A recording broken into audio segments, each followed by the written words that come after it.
Welcome back, everybody, to the newest episode of PenPodcast.com. I'm your host, Matthew Harms, founder of Pen for Hire, where we offer premier ghostwriting and author coaching services. Also, the creators of the Pen Podcast, where we sit with writers, authors, writing industry professionals, subject matter experts, and all around interesting people. Today, I have the pleasure of being joined by Mary Fran Bontempo. How are you, Mary Fran? I'm great, Matt. Thanks so much for having me. It is my pleasure. Where are you joining us from? I am actually just outside of Philadelphia, which in true Philadelphia fashion is dreary and cranky this time of year. So nice to have a friendly, happy face to talk to. Well, you're not alone. I was actually telling one of my clients who's not from this part of the country, because we're right outside of New York, I don't think I've seen the sun since 2022. Oh my gosh. It's honestly, you're absolutely right. I said that the other day. Like, what did it disappear on us? Where is it? But yeah, it's so, I mean, we're East Coasters. So this is what happens in the winter. Yeah, the New Year's forecast was like, oh, you'll see the sun in spring. Yeah. Keep your shades drawn, pull them up, whatever. It doesn't matter. You're not going to see the sun anyway. There you go. Put on some bright interior lighting and you're good. Exactly. I'm so happy you could be here. If you'd be so kind, just tell everyone a little bit about your background, how you got into writing, and then we'll dive into some of your books. Well, it's funny. I've always been interested in writing. From the time that I was a kid, I would enter writing contests and things like that, just because the idea, I was shy, and believe it or not, nobody who ever I say this to believes it, but I actually am still somewhat reserved and shy, although you learn as you get older to put on that persona, when you have to get out there and talk to people. But writing was a really, really good way for me to just get my own thoughts out on paper. And I was a bit socially awkward too. So I could be funny on paper when I was tripping over myself, when I actually had to have conversation with people. So I've always written, and just, as I, interestingly enough, never really thought about it for a career until I got a little bit older, because I was teaching for a while. And then things started to happen in my life. And I thought, you know what? I think every writer can confirm the fact that if you're a writer, you get to a point and you feel like your head's going to explode if you don't write something down. Like you absolutely have to write. And that was the point that it kind of got to with me. I thought, I was kind of piddling around with it. And I thought, I just have to make an honest, good to goodness effort at this. And honestly, I came about that, on the later side, because I had kids young and you get involved in all that kind of stuff. So I don't think it was until I was in my, I'll say late 30s, early 40s, maybe, that I really started writing in earnest. And that kind of took the form of newspaper columns and then morphed into books. Wow. So it definitely seems like we have a very shared background, because I as well, writing since I was a kid, I always thought that's what I would do when I grew up. But growing up in New York, that wasn't considered a real job. It was like, yes, you go to school, you're like, you can't be a writer. So I put it on the back burner until probably like 35-ish, 40. Yeah. Yeah. I mean, I think for whatever reason, my generation, especially if you were a woman, you were either going to be a nurse, a teacher, or you were going to be like in the administrative assistant kind of, arena. And I went for the teacher mode, or about being a writer, because every language. Why are we not? Why are we people see that as an option? Yeah. It's almost like we get pigeonholed into these stereotypes of what society thinks we're supposed to do. And I think too many of us, Absolutely. Myself and clearly you, we let them. Well, yeah, but I think you naturally you want to be practical, and let's if we're being totally honest, writing is not the easiest way to make a living. It's not. It's challenging, and thankfully the internet is the blessing of our existence, and somebody who can hit a key on a keyboard, suddenly thinks that they're a writer. And there's a lot of stuff out there, but it's not all good. And it does take an extra effort to get good work out there, even though you do have the greater access to an audience than we ever did before. So it's really kind of an interesting balancing act, the way you have to approach the whole idea of writing, especially if you're going to make a living at it. I tell everybody that exact same thing. And I actually narrow it down a little more to the self-publishing options that are available. I think it's the greatest thing that's ever happened to us, but at the same time, the worst thing that's ever happened to us. Mm-hmm. Right? With great power comes great responsibility. Just Exactly. because anyone can put a book out doesn't mean everybody should put a book out. Exactly. And you know, I will say that everyone has a story to tell. I would never go so far as to say that somebody doesn't have something worthwhile to say. But if you aren't a writer and you self-publish, and I self-published, you got to understand, self-publishers will publish the back of a cereal box if that's what you give them. I mean, they don't care what you wrote. They just, they just put it out there. So if you're going to do it, first of all, if you're going to write, don't start out writing to get rich, because unless you're J.K. Rowling and you suddenly come up with the next Harry Potter, the odds of that are enormously against you. That doesn't mean you can't make a living as a writer, but you aren't going to get a movie deal 4 years in.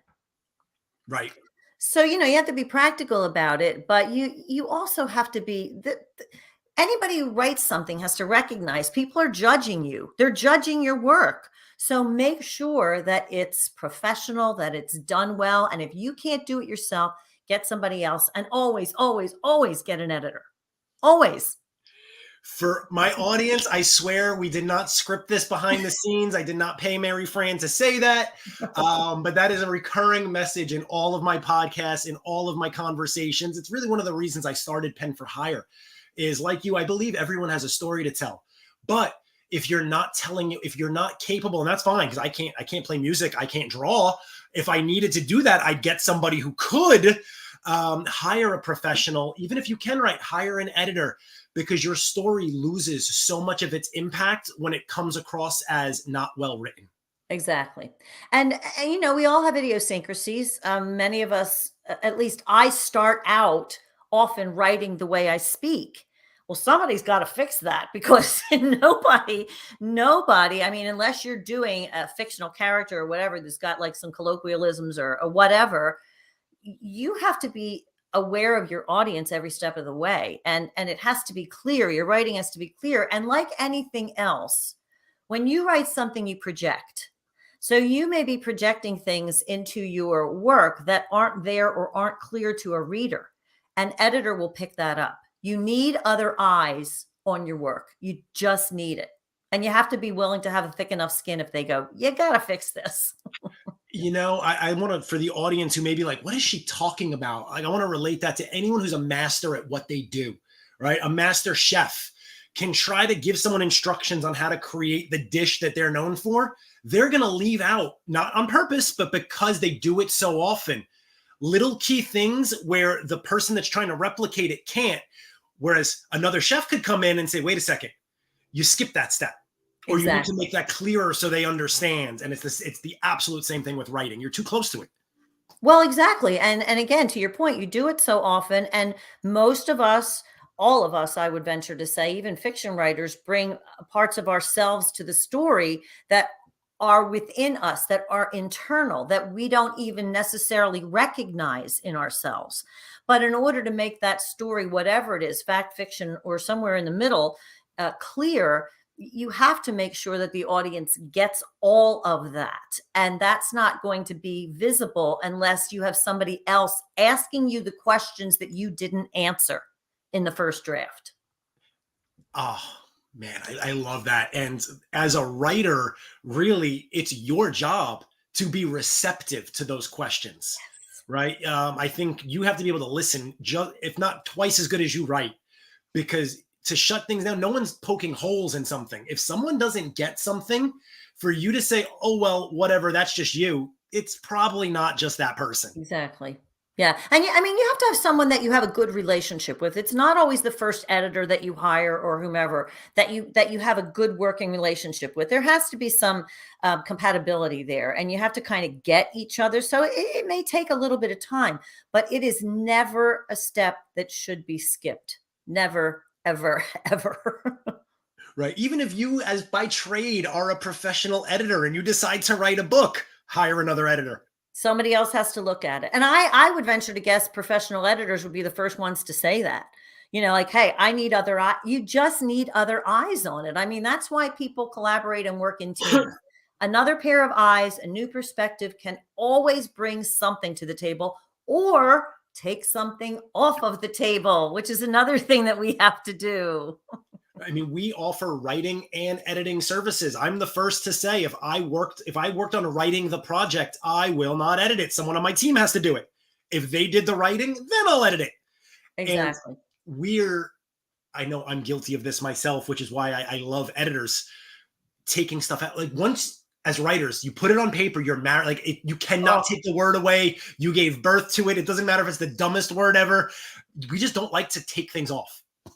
Well, we love words. We love our it's just going to sound ridiculous and other writers will understand it, but really very little makes me happier than a really great phrase or something that I put in there that even after I read it, it makes me laugh. Very little, and I forget who it was. I don't know if it was Faulkner. It was somebody who said, we have to kill our darlings. Yes. We have to be willing to kill our darlings. And it feels like that. It feels like you're just, cutting something off at the knees. But very often, like, save it. Save the phrase, save the thing, save it for someplace else. But if it doesn't work, you have to be willing to kill your darlings. So I have what I like to call the proverbial graveyard. It's a Word document that is just everything. And it's organized by, everything I've cut from every book or movie I've ever written. This was my way of dealing with it. So it's not in the original, but I didn't get rid of it. It lives somewhere.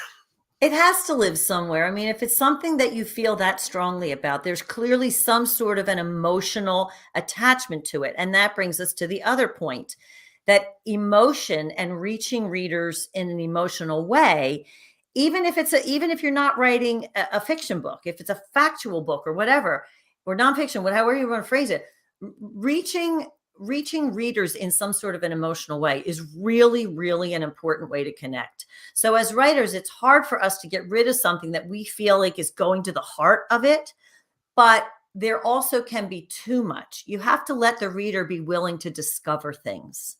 You can't just, that part of the joy of reading is wanting to get to that next line, without having somebody just dump everything at you and say, okay, figure this out. No one wants to go to watch a movie and find out how it ends in the first 10 minutes. Exactly. There's a deliciousness about everything about getting to the next line, if it's well written. 100%. So on the well-written topic, Mary Fran, what is your genre of choice? Let's get into a little bit of your writing. And maybe we'll start with your first book. Like, what prompted you to write that one? Well, my first book was actually a compilation of newspaper columns that I had written. And I don't know, I mean, I'm dating myself here, but one of my favorite columnists when I was a kid, because it was my mother's favorite columnist, was Irma Bombeck, who wrote just funny life pieces. And she was kind of like Jerry Seinfeld for the household set, like the housewife set. She had an incredible talent for looking at and finding the absurdity in everyday life. And as a young parent, raising kids and all that was the kind of thing, because it's insane. I mean, raising children is just utter madness, and life in general can be utter madness. So that was the thing that kind of drew me. So that was the first book I wrote, but it really started and cemented for me the importance of humor in pretty much everything I write. Now my work is a little different. A lot of my things are based in humor. The first book was called Everyday Adventures, or as my husband says, Lies, Lies, and More Lies, because he said everything I wrote about him was a lie. It wasn't. Maybe a little exaggerated. But then the next two books, the next one was Not Ready for Granny Panties, which was obviously geared towards women of a certain age. The next one was The Woman's Book of Dirty Words. And then I had a life experience that shifted things a little bit. No, a lot, a little bit. That's the understatement of the year. And that book became different in terms of the intent, but there was still humor in it, because although the intent was to teach lessons, I find that the best way to teach is to make people laugh because they remember things then. Yes, yes. Being that our specialty is like nonfiction, personal development, business acumen, one of my pillars is you can't tell somebody how to do something. You've Mm-mm. got to either relate it to a real life experience. When they're funny, even better, because people laugh, they internalize it, and they go, "How the hell could that happen?" And they're like, "Oh wait, I did that yesterday." Exactly. Yeah, exactly that. And it my experience was, and I'll just give the brief version of this. In 2010, I found out that my son was a heroin addict. He, not that he was like, Greg Brady one minute and then, and then he was an addict the next, but it had built up and built up, and something happened. He overdosed on Mother's Day. And we found out that heroin was his drug of choice, even though he couldn't get it that day. It was something else. But even in those moments and in that experience, I had to look for some sort of humor, even if it was dark humor, even if it was that, darkly comic black humor kind of a thing, where you're exactly what you said before, like, how the hell did this happen? You have those experiences in life where you're looking around you and everything's crashing and burning, and you almost get into that hysterical laughter Like state. the Joker. Yeah, exactly. And you're looking around and going, everything's burning. How did this happen? But there's a way. That experience is something that everybody's had. So when you can relate that to one of the most horrible experiences a person can have, and have somebody go, "Oh my God," and just feel that moment, that's when you've got them. Yeah, and as a writer, anyone you mentioned earlier being shy, little awkwardly, socially awkward, and as a writer, those are those moments where you can shed that Mhm. and get it out there and kind of be more at peace with yourself, because that's not something you'd walk up to someone at a cocktail party and talk about, right? But when and most people wouldn't even put it in words if no one else was going to read it. But to be able to get it on paper, I guarantee you said it yourself, maybe not everybody that particular situation, but everybody in the world can relate to some tragic moment in their life that made them take note and say, "Oh my God, Yeah. things are not quite right here." Yeah, exactly. Exactly. And again, it's about building that common ground with your reader, regardless of what. I mean, I don't care if you're writing a math textbook, you have to reach them somewhere and somehow, that not only is the mind engaged, but that they feel something, and that they get excited or interested or engaged or emotionally connected. There's got to be something that makes that attachment, and to keep somebody going on to read the next thing, and look at it in terms of the most basic thing. I mean, the Super Bowl's coming up in a couple of weeks from the time we're recording this. And what do a lot of people who hate football watch the Super Bowl for? The Halftime ads. show The and the ads, ads. because they're funny, they're engaging, and guess what, folks? That stuff was written. Like, somebody didn't just come in and spout that off. That was carefully written and planned for, with the intention of getting people like me who don't like football to watch the Super Bowl. And I do it. That is such a great point. And that relates to, that goes so far beyond that, right? Anything you hear on the radio, TV, like people take for granted. Movies. Someone wrote the movie. Someone wrote your favorite Netflix show. Someone wrote that catchy little jingle that you make fun of, but you can't get out of your head.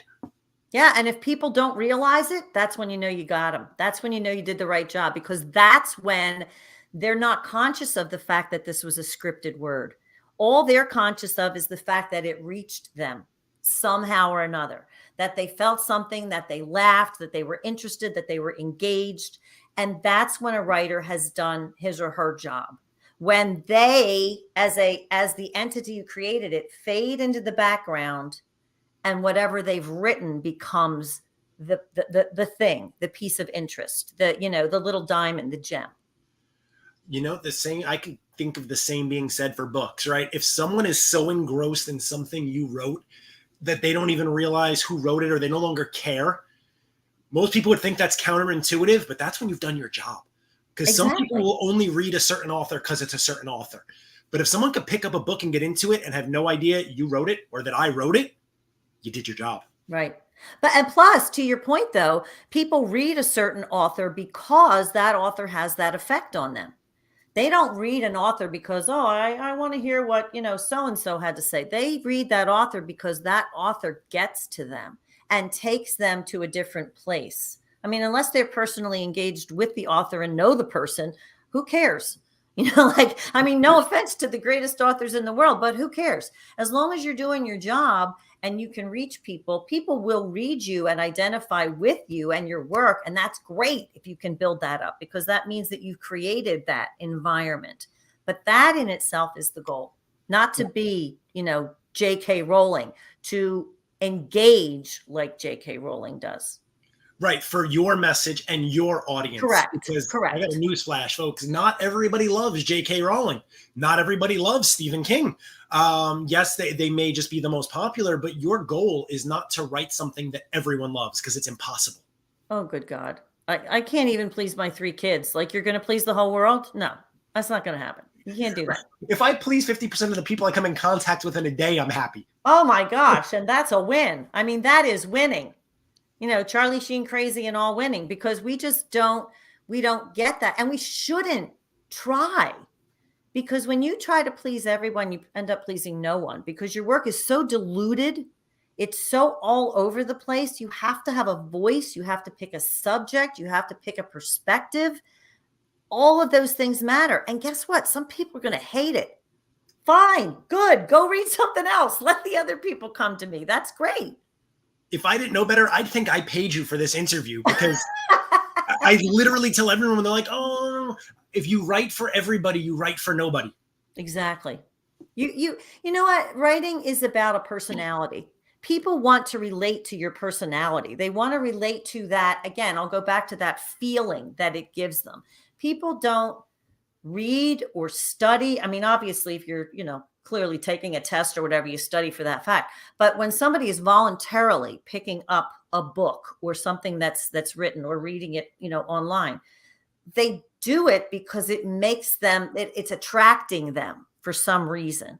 You're just not going to attract everybody. I mean, look back at your high school days. Were you attracted to everybody? Was everybody attracted to you? No. So it's the same way with this. It's just different, different details. The specs are different. The theory's the same. There's a reason there's so many different genres of writing. There's a reason there's so many different types of music. There's a reason there's so many types of cars. Different. I think back to the Henry Ford statement, right? Everyone can have a Model T so long as it's black. Yeah, exactly. Those days are gone, right? Everyone has their own style, and if you can't appeal to their style, you're going to fall short. And truthfully, would you want everybody to be writing for everyone else? There's no variety. There's no level of interest. You have to pick a lane. It just comes down to that. You got to pick a lane. So at the end of the day, I'm curious your standpoint on this. When you sit down to write, who are you writing for first and foremost? Myself. Myself, from the perspective that I write because I have a story to tell. So it starts there. That's just the very beginning piece of it. It starts there because there's something here that I need, and I mean need. Like I said to you, if you're a writer and you don't get this stuff out, your head's going to explode. There's something that I need to convey. But right on the heels of that is, who am I writing this for? Who am I trying to reach, in the sense of, how am I going to phrase this? How am I going to, talk about this? And first draft is me. It's all me. First draft is me. And then I will go back and I'll say, okay, this concept, like it's landing with me. Is it going to land with everybody? And then you can kind of go back and put your, I hate the term avatar, because it just sounds so, science fiction-y and all. But then you can kind of go back and look at your people, your tribe, your people that you're writing this for. And then you can go, all right, is this person going to get it? Does it make sense? And that's when you bring your editor in too. I love it. I cringe when I hear people ask me, like, what are the most popular categories right now, or what genre is selling the best? Because I don't know. I don't care. And honestly, I was just going to say, I don't care. I'm glad you said that, because I don't care. And if your goal is to write, I don't know, erotic cowboy Western, but you know nothing about it and you don't enjoy it, it doesn't matter if it's the top selling category on Amazon right now. The readers of that category are going to know you don't know anything about it, and you're going to fall short. Exactly. I mean, the written word doesn't fool people. You can't fool people when you write, because people, the written word is it has eyes. It has eyes. Like, people read and they look at it and they go, this is a bunch of, like, crap. They can see right through it. You have to be genuine. You have to be authentic. And it's not that people have not written inauthentic books, because many of them have, but they're found out. They're always found out. I mean, unless they're a fiction writer, and that's the thing, they're found out. But you know what? There's even inauthentic. There's people who write fiction where they have no desire or no knowledge. They don't put the effort in. I can say for certain genres, historical fiction. If you're not willing to do the research of what actually existed in the 1700s, don't you dare put, a Zippo lighter in a cowboy's pocket, because readers of that genre are going to know immediately you're a fraud now and you're done. And that's the worst part of it. You don't want to ever put anything out there that makes people think they don't know what they're talking about, because that doesn't go away.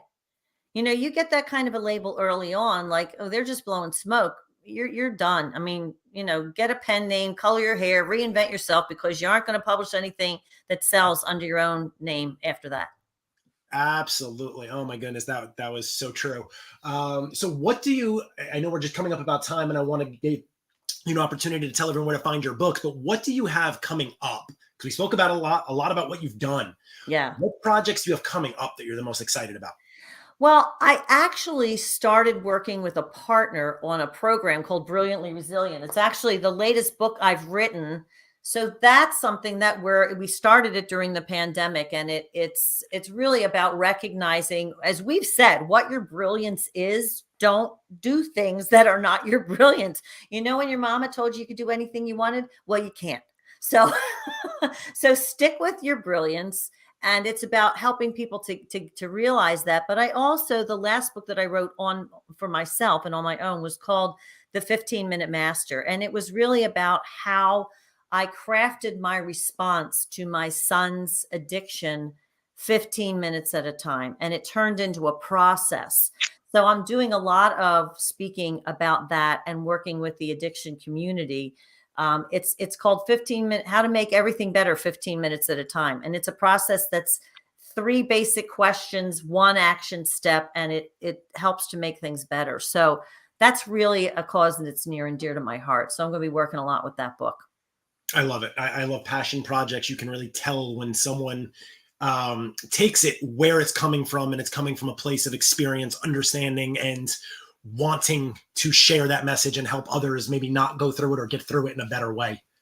Yeah, and any kind of suffering, I think, to me, or pain, if you don't do something with it, it just becomes another lousy story, that you get to hang on to and sit in. And I didn't want to do that. So this is kind of my gift to everyone who's had to go through that experience. And it actually, the whole system works for many, many other things, just to take things. What can I do? What should I do? What am I going to do? And all that stuff, you can find it at maryfranbontempo.com.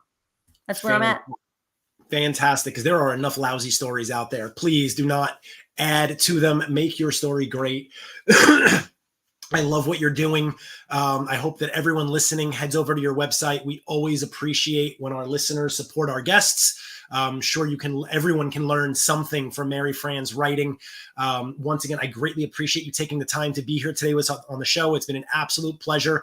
And I swear I did not pay Mary Fran for any of that. It just really reinforces, and I feel so good about this when I know I'm not just blowing smoke, because sometimes I'm like, where did I get that from?